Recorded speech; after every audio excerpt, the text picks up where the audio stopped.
Ukur balik mana lek ukur balik.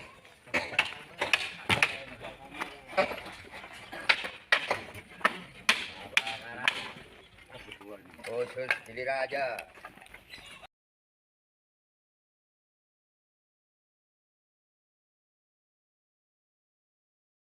Assalamualaikum. Salam.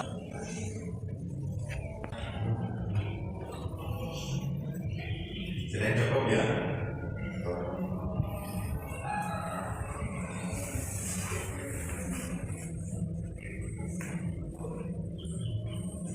Assalamualaikum warahmatullahi wabarakatuh. Alhamdulillah, pada kesempatan pagi hari ini kita masih diberi nikmat kesehatan dan kesempatan oleh Allah sehingga dapat melaksanakan aktivitas proses belajar mengajar walaupun dalam kondisi tempat yang biasa ditempati untuk sementara waktu tidak bisa dipakai karena rusak. Demi keberlangsungan proses belajar mengajar, kita masih dapat melaksanakan belajar walaupun dilaksanakan di masjid ini dengan harapan semoga para santri, para siswa dan siswi aktif mendapatkan ilmu pengetahuan sesuai dengan apa yang diajarkan oleh para guru dan juga para ibu guru. Selanjutnya, penting kami akan menyampaikan sabar. Apa itu sabar? Mari kita dengarkan agar apa yang akan kami sampaikan betul-betul menambah ilmu pengetahuan dan dapat kita amalkan sejalan dengan ridha Allah Subhanahu wa taala. Sabar adalah suatu sikap menahan emosi serta bertahan dalam situasi sulit dengan tidak mengeluh. Sabar merupakan kemampuan mengendalikan diri yang juga dipandang sebagai sikap yang mempunyai nilai tinggi dan mencerminkan kekokohan jiwa orang yang memilikinya. Maka semakin tinggi tingkat kesabaran yang dimiliki oleh seseorang, maka semakin kokoh, semakin kuat juga ia dalam menghadapi segala macam masalah yang terjadi dalam kehidupan. Sabar juga sering dikaitkan dengan tingkah laku positif yang ditonjolkan oleh individu atau seseorang.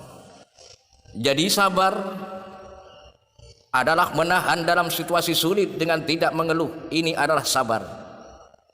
Sabar merupakan kemampuan mengendalikan diri yang juga dipandang sebagai sikap yang mempunyai nilai tinggi dan mencerminkan kekokohan jiwa. Oleh sebab itu, maka dalam kehidupan kita tidak akan terlepas dari ujian, tidak terlepas dari musibah, karena manusia hidup beserta dengan ujian. Maka hadapilah ujian yang kita terima, karena seseorang manakala dicintai oleh Allah Subhanahu wa taala itu pasti diuji. Pasti diuji. Oleh sebab itu, manakala seseorang sabar menghadapi ujian, sabar menghadapi musibah, maka Allah akan melimpah gandakan pahala.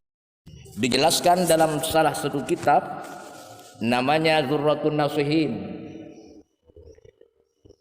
Berkata Ibnu Mubarak, musibah adalah satu, tetapi jika orang yang terkena menjadi gelisah dan tidak sabar, maka musibah menjadi lipat dua. Yang pertama, musibahnya sendiri, dan kedua, hilangnya pahala kesabaran. Nah, apa yang terjadi kepada kita, baik itu berupa ujian ataupun berupa musibah, misalkan sebagaimana yang kita alami, pembelajaran kita yang semestinya di sekolah, tetapi Allah menguji kepada kita, madrasah tempat yang kita tempati, kemudian Allah menghendaki amruk, ini adalah ujian. Tapi kita jangan putus asa, kita sabar, kita tetap melaksanakan kewajiban, yaitu menuntut ilmu, walaupun ada jadi masjid. Ini kita syukuri, karena kita masih diberi kesehatan, karena kita masih diberi kesempatan, sehingga kita dapat melaksanakan kewajiban, yaitu menuntut ilmu pengetahuan. Dan mudah-mudahan dengan ujian yang kita terima, dengan musibah dari Allah yang kita terima dengan rasa sabar, kita terima dengan sifat qanaah. Mudah-mudahan Allah Subhanahu wa taala memberikan jalan yang terbaik, dan mudah-mudahan Allah Subhanahu wa taala mengganti tempat kita dalam menuntut ilmu, diberi ganti yang lebih baik oleh Allah Subhanahu wa taala. Oleh karena itu, penting kami sampaikan sebuah hadis terkait dengan sabar. Rasulullah sallallahu alaihi wasallam bersabda, "As-sabru salasatun, sabrun 'alal musibati, wa sabrun 'alat ta'ati, wa sabrun 'anil ma'siyati. Faman sabara 'alal musibati kutiba lahu 300 darajatin, ma baina kulli darajatain kama baina as-samai wal ardi. Wa man sabara 'alat ta'ati kutiba lahu 600 darajatin, ma baina ad-darajatain kama baina tukhumil ardil 'ulya ila muntahal ardina as-sab'ah. Wa man sabara 'anil ma'siyati kutiba lahu 900 darajatin, ma baina kulli darajatain kama bainal arsy ila tsara." Yang artinya, kesabaran adalah 3 tingkat. Yang pertama adalah sabar menghadapi musibah.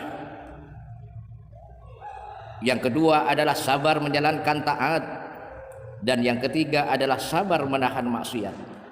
Barang siapa yang sabar menghadapi musibah, maka ia memperoleh 300 tingkat, di antara tiap 2 tingkat adalah sejauh antara langit dan bumi. Seperti apa sabar atas musibah, sabar atas ujian? Nah, seperti yang kita alami ini, tempat kita belajar yang semestinya di madrasah, karena Allah menguji kita dalam menuntut ilmu, akhirnya Allah menghendaki roboh, amruk, tapi kita terima dengan kesabaran. Maka orang yang sabar dalam menghadapi musibah, Allah akan memberikan kepada seseorang itu 300 tingkat, di antara tiap 2 tingkat adalah sejauh antara langit dan bumi. Kemudian yang kedua, yaitu sabar menghadapi ketaatan. Mencari ilmu adalah kewajiban bagi umat Islam. Maka orang yang mencari ilmu, melaksanakan mencari ilmu ini adalah sebuah ketaatan. Maka seseorang yang melaksanakan ketaatan, sabar menghadapi ketaatan, maka ia memperoleh 600 tingkat. Di antara tiap 2 tingkat ialah sejauh antara lapisan langit yang 100 dan lapisan bumi yang ke-7. Dan barang siapa yang bersabar menahan diri dari perbuatan maksiat, ia akan memperoleh 900 tingkat. Di antara tiap 2 tingkat adalah sejauh antara arsy dan bumi. Jadi apapun bentuk musibah, apapun bentuk ujian yang diterima oleh kita, maka kita harus menghadapi dengan penuh kesabaran. Baik sabar menghadapi musibah, baik sabar ala ta'ah menghadapi ketaatan kita kepada Allah, ataupun menghadapi maksiat kita jauhi, maka insya Allah Allah subhanahu wa ta'ala akan memberikan balasan dan pahala yang berlipat ganda. Itu adalah sabar. Maka tanpa adanya kesabaran, tidak mungkin kita bisa didapat, tidak mungkin bisa diperoleh. Oleh sebab itu penting dalam mencari ilmu kita hadapi dengan penuh kesabaran. Para siswa dan siswi yang kami cintai, demikian apa yang dapat kami sampaikan.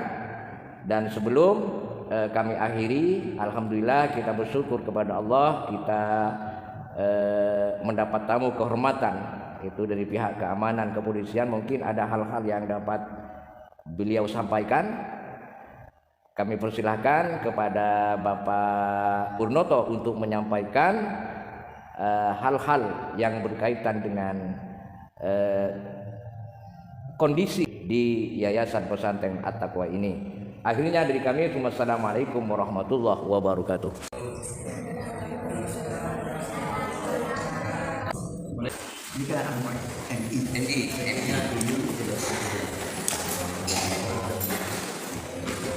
MI kelas 1 sahabat Tengah.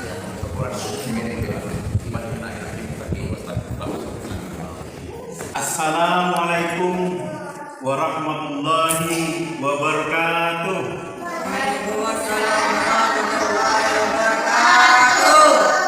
Alhamdulillah, yang saya hormati Bapak pimpinan Yayasan At-Taqwa dan yang saya cintai dan yang saya banggakan, anak-anakku semuanya siswa-siswi MI ya, MI sama RA At-Taqwa.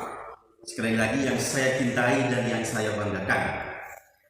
Alhamdulillah, patut kita bersyukur kepada Allah Subhanahu wa taala yang mana atas nikmat Allah kita masih diberikan kesehatan lahir dan batin sehingga kita dapat melaksanakan kewajiban kita di dunia ini dengan baik. Ada yang sakit? Sehat ya? Sehat semua. Alhamdulillah. Wujud syukur kita kepada Allah adalah melaksanakan parentana ajawi larang. Paham ya? Paham. Untuk selanjutnya Pak Ketua Yayasan dan Pak Pengurus, saya juga ikut berdoa mudah-mudahan kelas kalian yang untuk nanti bisa segera dibangun lagi. Ya, kita berupaya berusaha mudah-mudahan bisa dibangun lagi. Tapi kelas boleh runtuh, ya, kelas boleh runtuh, kelas boleh roboh. Tapi semangat untuk belajar harus tetap membara, sekalipun sekarang masih menempati masjid. Ya, harus semangat ya. Harus semangat untuk belajar dan berdoa. Nah, ini ya ada mungkin ada saya masuk mungkin CKTK enggak mungkin Pak saya. Ini pas momen sekarang adalah 17 ya. 17 Agustus adalah hari kemerdekaan kita kan. Kita harus punya kebanggaan terhadap negara ini, negara NKRI, Negara Kesatuan Republik Indonesia. Kita harus berbakti. Kenapa? Ini coba cermati kata-kata saya. Berdiri lahir di Mekah, berdiri lahir di Amerika, tidak ada, semua lahir di Indonesia. ya. Saya juga lahir di Indonesia, saya lahir di Isar Tunduk. Udah orang saya yakin juga beliau berdua lahir di Indonesia aja. Sepakat. Kemudian Akwa, Desa Cetek, Kecamatan Cibiteng, Kabupaten Sumeneb, Jawa Timur, Indonesia. Orang tua kita bekerja apapun untuk membiayai kehidupan sehari-hari dari nafkah anak itu. Ingin bercita-cita ekonomi dengan Arab Saudi? Ya, tidak. Contoh mbak tadi, umpama nanti pada saatnya nanti meninggal, kan semua pasti meninggal kan? Semua pasti habis. Tak kira kita terus kan? Tak kira. Mbak yang paling bodoh itu nenek meninggal, ingin bercita-cita dikubur di mana? Dikuburkan di mana? Mohon bersalamat di sini. Ekonomi di mana? Tapi kita ekonomi di mana? Di Mekah? Tidak semuanya ingin dikemudikan di pangkuan seperti ini. Di Indonesia. Paham?